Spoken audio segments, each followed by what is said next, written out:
might be why. Testing. Did that work? Testing. 1, 2, 3.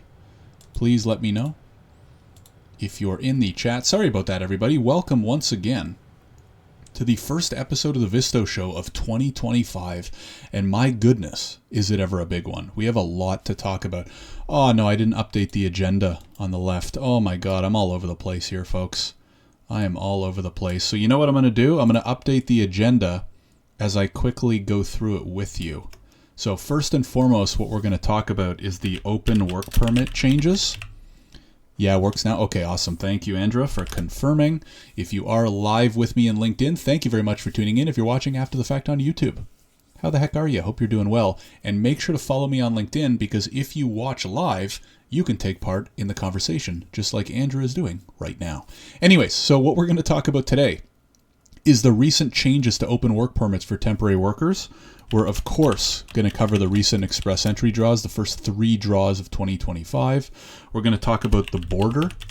We're going to talk about the recent OpenAI operator launch that was yesterday, which is extremely interesting, especially if you like AI stuff. And then we're going to talk about the Trump tariffs. That's a lot of stuff to talk about, and it's a lot of big topics. So what I'm going to do is I'm going to jump the hell in. Before I do, I'm going to give one quick excuse. I've moved, as you can tell, because my background is different. I have the green screen. I don't know how to set up the green screen with this recording software. So pardon for the fact that the background looks so weird. Probably before the next show, I'll figure out how the heck to actually change this background so that you don't see random green behind me. But anyways, have no fear. The quality of this show is going to be top-notch because we have some good stuff to talk about. If you are with me live, feel free to chime in. Feel free to drop any comments, questions, thoughts on the topic as well. But without further ado, we are going to jump right in. I'm going to share my screen. And one sec, let me pull this up. Bing, bang, boom, bang, bang, boom. And we can jump right in. Okay, so first topic, the open work. These are big changes. Share my screen here. Now, I'm sure a lot of the immigration experts have already seen this. If you follow immigration closely, maybe you've already seen this. What I want to do is a really quick review of the key changes and share a few thoughts on, what I think it means and all that kind of stuff. As always, I'm going to put a link to this in the comments. So if you're following on LinkedIn and you want to follow along with me live, I'm putting the link in the comments right now. If you're watching this on YouTube after the fact, I will have all these links in the description in the order that I click on them, because I'm just a nice guy. What can I say? Anyways, huge announcement last week. Changes to open work permits for family members of temporary residents, right? So we all know over the last year or two, the government's been basically almost like entirely overhauling Canadian immigration, largely because people aren't happy with how many immigrants have been brought in so quickly, and we won't get too political, at least in this part of the conversation. And so they've been making lots of changes, cuts, etc., right? Or in their words, the government of Canada is continuing to strengthen the integrity and quality of our temporary residence programs. So basically, let's get right to the juice here. Effective January 21st. So today is the 24th. So this was actually 3 days ago. Effective January 21st. Well, I'm recording this on January the 24th. You might be watching this after the fact. Only spouses of certain international students and foreign workers will be able to apply for a family open work permit. So a quick backgrounder.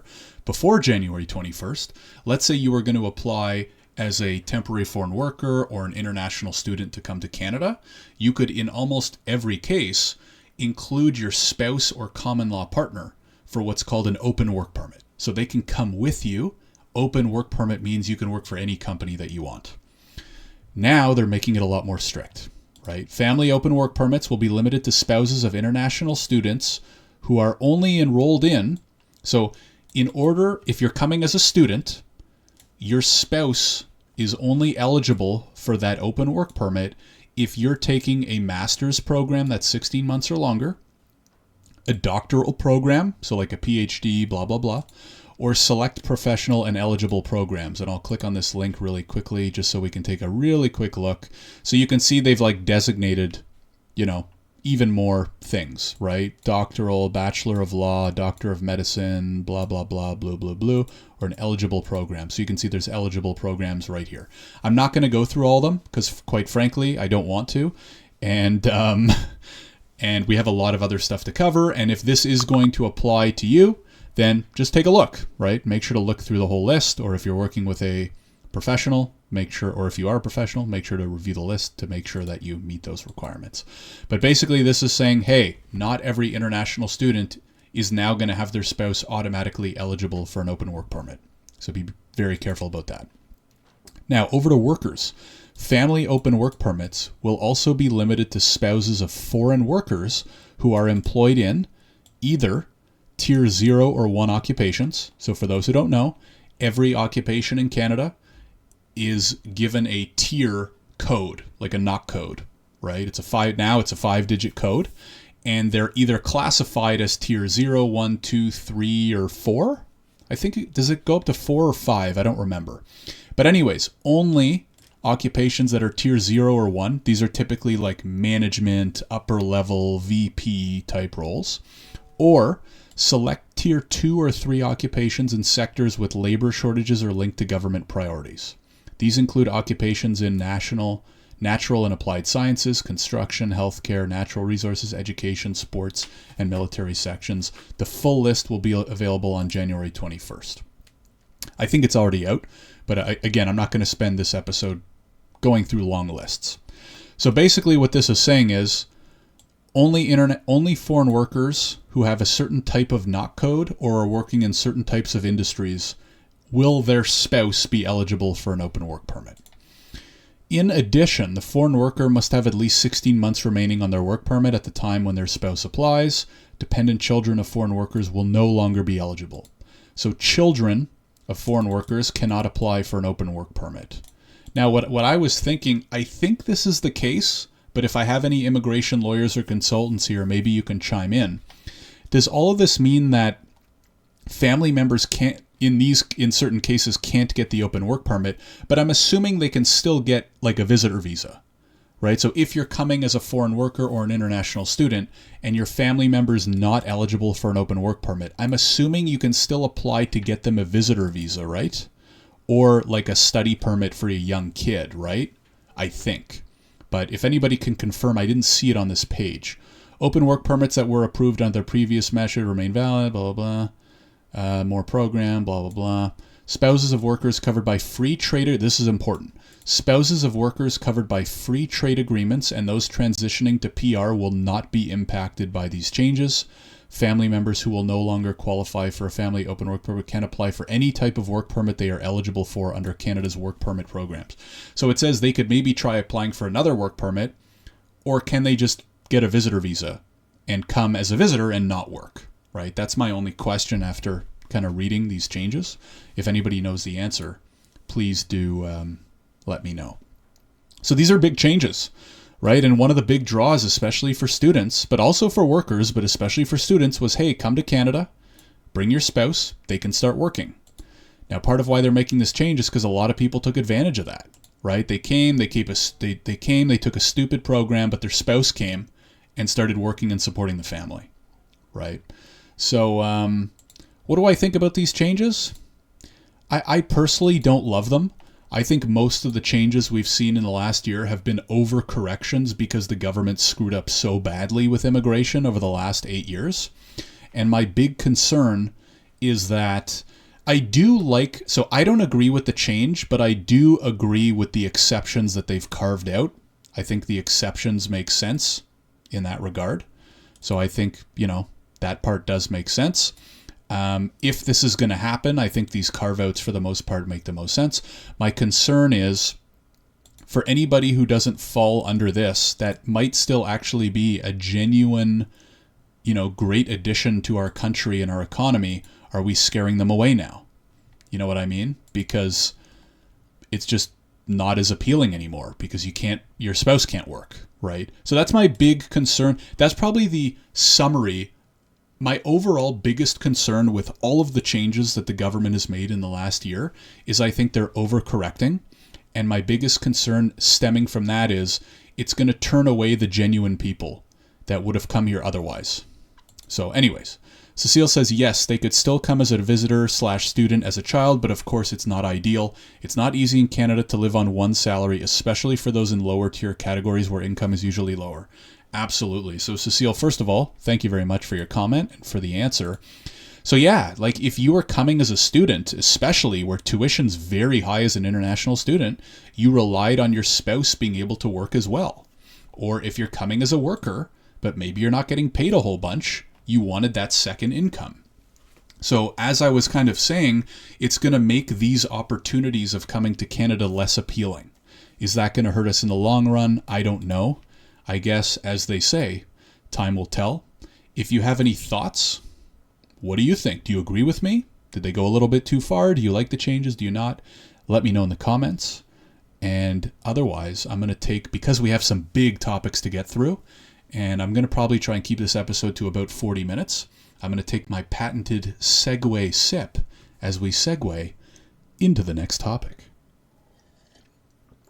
Okay, so according to the writing on this screen, the next topic is express entry. Now what I'm going to do here is I'm going to actually refresh the page because there was a CEC draw yesterday, and so part of me is thinking that there might even be like a PNP draw today. I'm going to put a link to this in the comments, so if you do want to follow along, feel free to as well, right? So I'll quickly mention, I'm recording this around noon Eastern time on January the 24th. There might still be a draw on the 24th, right? So keep that in mind if you're watching a recording of this. But what we'll highlight for here is the first 3 draws of 2025 so far. So on the 7th and 8th, we had what I would call relatively average to small draws, right? So you'll see we have a PNP draw. They invited 470 people to apply, and a CEC draw of 1,350 people to apply. About average, certainly not big, right? If you look at like the last, quarter of 2024. Now yesterday, they did a CEC draw inviting 4,000 people to apply, which if we can look here over the last few months, that's actually the biggest draw they've done since September, right? So the last quarter of 2024, the draw sizes were quite small, but yesterday they did a very big CEC draw, so it'll be interesting to kind of see. I don't know, right? They don't tell us too much about express entry draws. We'll have to keep a close eye out and see. But will there be a PNP draw today? I don't know. Or will they do an industry-specific draw, like a French language proficiency draw or something like that? Maybe a smaller one today because they did such a big CEC draw. I don't know. Stay tuned. Let me do one more refresh because maybe they just did it right now. No, they did not. Damn it. Wouldn't that be cool if I caught like an express entry draw live in the middle of an episode? Anyways, maybe one day. Cecile says, for open work permit for spouses of TFWs, I wish they had just gone back to how it was before. Tier 0 to 3 instead of only 0 to 1. And the 16 months is going to be a problem for a lot of genuine people, as you said. Yeah, so I would agree with that, Cecile, in the sense that basically what she's saying is it used to just be, instead of just tier 0 and 1, and then only select industries from tier 2 and 3, it was just between tier 0 and 3. And then what she was referring to as well is this part here. Foreign worker must have at least 16 months remaining on their work permit. So you might have like a really smart techie doctor, whatever, in Canada, but their work permit happens to only have 12 months left on it, so their spouse can't come on an open work permit, right? Which is a bit of a shame. So we'll have to keep tabs on it and kind of see from there. We'll have to keep tabs on express entry, as is usually the case. We don't know, especially with a new year, but we'll hopefully see patterns emerge sometime soon. Okay, if you have any thoughts, questions, ideas about express entry, by all means, feel free to share them. Otherwise, I will segue sip it into the next topic, which is the border and some of the recent measures. And you know what? I might actually move this order around. Maybe we'll talk about OpenAI last, because the border changes heavily relates to the Trump tariffs. So maybe I might kind of like rejig the order of our talking points here. But recently, there was an update and a backgrounder sent out by IRCC, kind of announcing and then also summarizing some of the recent-ish changes that they've had. So what you're looking at here, and again, I've linked to this in the comments, and I'll have it in the description on YouTube, is a summary and kind of coverage of what they've been doing recently. Now, where's this coming from? Number one, probably because of the US, right? Donald Trump is threatening tariffs, partly due to border security. So the government seems to finally be doing something about it. Maybe my biggest gripe over the last few years with the current government is that they've been very reactive, right? They've been doing a lot of changes when people complain enough about them. Anyways, that's for another time. So what they've accomplished, number one, included an additional protocol to the Safe Third Country Agreement in partnership with the U.S. to expand the application to the entire land border. So basically trying to protect more of the land border. As we've heard from the new President Trump, it's a huge issue apparently right now, right? People coming into Canada and then illegally entering the U.S., including drugs and all that kind of stuff. Implemented a partial visa requirement for Mexican nationals. I won't go into all these in full detail because, for example, I went into the change to the ETA requirements for Mexicans in a previous episode when the news actually launched, so I'm not going to revisit these in full detail. Ended the practice of flag polling. This was a little bit more recent. I think this was in December. I think I also talked about it in one of the recent Visto shows, so I won't go into full detail. But what this was, basically, in certain circumstances, if you were in Canada, you could drive down, leave Canada, go to the US, turn around, and come back and apply for something like a work permit or, a new visa or new permit as you came back in. Right? So you were like driving around the flagpole and coming back, which is where the term stemmed from. So they got rid of that. To increase information sharing, we will enhance automated information sharing on all ETA applicants using a new source of data from the US. We will also expand our immigration information sharing to include data about US and Canadian PRs. It'll better help identify and screen those who come into our countries and detect and prevent fraud. To reinforce integrity, we have heightened security of visitor visa applications from countries with the highest rates of abuse. Probably a good thing. Ended the automatic issuance of 10-year multiple entry visas. So now I think, or you can see here, we updated our guidelines to consult when deciding to issue a single or multiple entry visa and its validity period. Maybe a good thing. Canceled the visitor to worker public policy, which has been used by bad actors to misinform and mistreat foreign nationals. So basically allowing you to apply for a work permit from inside Canada as a visitor, right? So there comes that whole trick where you apply to come to Canada as a visitor and then apply to convert to a worker from inside Canada, which, as you can imagine, led to lots of abuse, misuse, fraud, all that kind of stuff. Remove the additional points that candidates receive under express entry for having a job offer. So you used to be able to get 50 or sometimes 200 points under express entry for having a valid job offer. A lot of fraud was stemming from that. I still disagree with this move, but at the end of the day, something probably needed to happen. I think I talked about that in a much longer episode of the Visto show, closer to when it actually came out. Measures to manage the volume of temporary residence arrivals and uphold the integrity of our system. Oh my God, there's a lot of stuff. Reforming the international student program. Launched 2 annual international ad campaigns. Okay, ad campaigns. Proposed new regulations to address misconduct by paid representatives and strengthen the College of Immigration and Citizenship Consultants. The draft regulations published in the Canada Gazette include new penalties for paid representatives who break the rules while providing advice on representation on immigration matters. This includes fines of up to a maximum of $1.5 million for advising clients to misrepresent themselves. Interesting. Allowing the college to conduct more effective disciplinary proceedings and set up a fund to compensate victims. It'll be interesting to see how these get rolled out. There's obviously been huge issues with unpaid and paid reps over the last few years.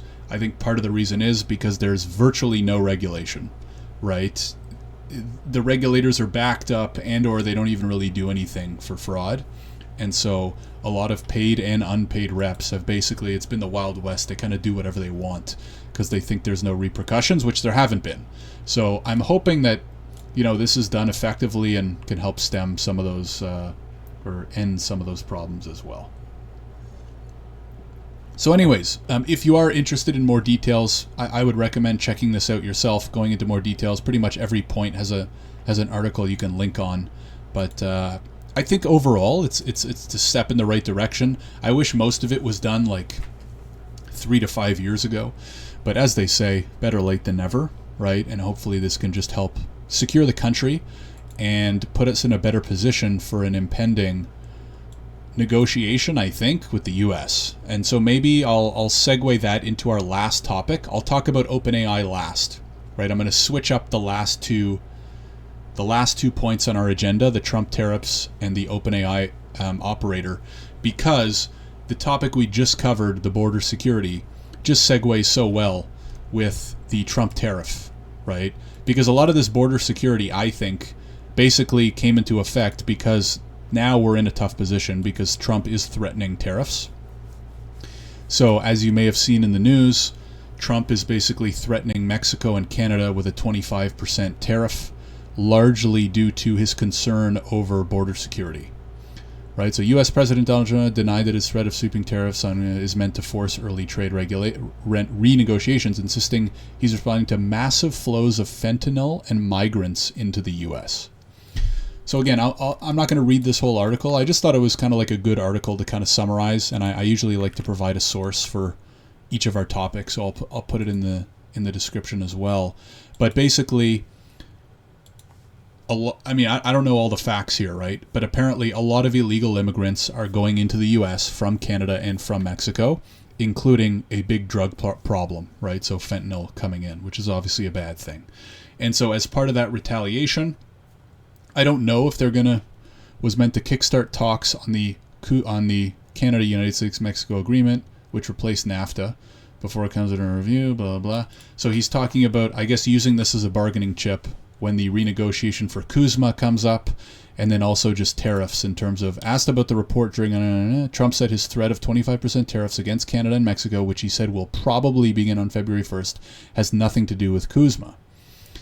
So I don't know. Who knows? Because it's hard to say what Trump is saying, how serious he is, how not serious he is. But I think the fact of the matter is that we have had a problem with immigration for 5+ years now. And it's stuff like this. It takes stuff like this, sadly, for some of this stuff to happen, right? Like I said, I wish a lot of this happened 3 to 5 years ago. Better late than never. I think a lot of these are smart moves, but sometimes it takes things like this to actually kick it into place. I'm a little bit concerned, especially because our liberal government just prorogued the government, right? So Justin Trudeau, so nice of him to step down, but of course, it's never so simple with him, right? I'm not going to get too political. Most of you, if you've been watching this show for a while, know about my views and opinions on the current government, and more specifically, Prime Minister Trudeau. But yet again, I think another slow decision to be made by him. And there's always a catch, right? So in this case, the catch is he's proroguing the government for 2 months. It's being challenged, I think, right now. It's being challenged in court. But at a time and a threat with something like this, he, of course, decides to prorogue the government. So the government can't try to act on a threat like this, which is just crazy, right? So I don't have a great feeling about this. I think Trump has a bigger stack of chips than we do when eventually conversations do happen. I don't know if Trudeau's even having these conversations and how productive they are. I personally think we need new leadership either way to come in and hopefully improve relations to the U.S., improve relations with Trump, and hopefully avoid this, because a 25% tariff could be, disastrous. So this is quite concerning to me. I'll keep a close eye on this storyline, and we will, continue to kind of report on it on the Visto show. I guess in the next Visto show in 2 weeks, it'll be after February 1st. So we'll see if Trump puts his money where his mouth is. But my fear is that he does put his money where his mouth is, and we don't really have 2 legs to stand on in that negotiation. Our economy's hurting, our dollar's hurting, our real estate market's hurting. And I don't think Trudeau's done anything to help in any of those cases. And I don't think he has a great relationship with Trump. So anyways, not to belabor the point, if you have any thoughts, opinions, suggestions, please, by all means, feel free to throw them in the chat. I'm a little bit concerned, but we're going to have to see how it all plays out. Okay, one last sip before one last important topic. Very cool announcement yesterday. Again, I'm recording this on January 24th, so keep that in mind. Now, what I do plan on infusing a little bit more of on the Visto show for 2025 is just more general AI news, right? I obviously talk about immigration. I talk about a little bit of Canadian politics, talk a little bit about Visto, right, our immigration tech platform. But I also want to spend a little bit more time, unless you all start commenting in uproar and you're like, no, we don't like that, please don't. But I thought it would be cool to talk a little bit more about AI. Recent news, updates, tools that are coming out and stuff like that. So I'll dip my toe in here by really quickly covering the operator that OpenAI recently launched, right? So you can see here, January 23rd, introducing Operator, a research preview of an agent that can use its own browser to perform tasks for you. Now, this is only going to be available to pro users in the US, so keep that in mind, especially because I'm based in Canada, so it kind of sucks for me. But basically, I'll read like the first paragraph and kind of summarize, and then we'll just kind of look at some of the pictures and maybe the videos. Today, we're releasing Operator, an agent that can go to the web to perform tasks for you. Using its own browser, it can look at a web page and interact with it by typing, clicking, and scrolling. It is currently a research preview, meaning it has limitations and will evolve based on user feedback. Oh, wait, did I put this in the... Oh, wait, I have the UTM tags here because I've been copying and pasting them from the Visto bi-weekly email, which you should definitely be on. But I'll put the link to the Operator here as well so you can follow along. It is currently a research preview, meaning it has limitations and will evolve based on feedback. Operator is one of our first agents, which are AIs capable of doing work for you independently. You give it a task and it will execute it. So this is kind of wild, in my opinion, and as somebody who builds AI, because a lot of what you all and myself as well are familiar with is kind of like, we'll call it like one-step AI, right? You have this interface and you type a question or a prompt and then it just gives you something back, right? It's kind of like one step, right? Ask it something, get something in return. What's really cool about these agents that are coming is that they can do multi-step stuff, or in this case, browse the internet for you, right? Okay, you know what? You can watch the video if you want, right? I'm not going to sit here on a video watching a video while you watch my video. So I would say just watch it if you can. If you want to read in more details, it's here. But think about it as, obviously there's going to be huge implications on the business side. But just to give you an idea, especially if you're new to AI or not comfortable with it, imagining saying, or here's a good example. Find and book me the highest rated one-day tour of Rome on TripAdvisor. So what it can do is it can open up the internet, go on TripAdvisor, search for a tour, a one-day tour, analyze the different options, pick one for you, and then book it for you, right? So now we're going from one step to multi-step, right? That's really the big summary here is one step, one back and forth AI to a multi-step agent that basically sounds like it's basically like a virtual assistant, right? Which is kind of crazy if you think about it. And then again, what I like to usually do is think about, okay, this is cool. What's next? Or what can we do with this next? You know what I mean? So for example, let's say you have a virtual assistant or whatever, and maybe you might not need them anymore, right? Because you can open up your Operator and say, hey, please email Billy Smith and schedule a call with him for next Friday at 2 p.m., right? Or some other tasks for your business, right? Please research the 3 biggest competitors in this industry and write me a quick summary of who they are and how we can partner with them, right? Or something like that, right? So this is pretty crazy. I'm very bullish on AI agents in general. I don't know how good it is. I've seen some other agents. So I've seen some examples of like sales, marketing, social media agents. So there's definitely some cool stuff out there. Usually my first question or when I test this stuff out is like, how good are they actually, right? Like this is a really good this is a really big promise. Is the quality actually quite good? So it'll be interesting to see. I personally have been using AI a lot more for like social media, creating content, repurposing content, all that kind of stuff, automatically posting content. And I share a lot of what I'm doing and what I'm trying on my Substack. So I'll link that here as well, because for example, I'm testing out things like Opus Pro to repurpose video. I'm testing things like Make.com to automate repurposing and resharing of content. So definitely follow me on Substack if you're not already. I usually post 2 to 3 times a week about, AI growth, content creation, business, stuff like that. So anyways, what do you think?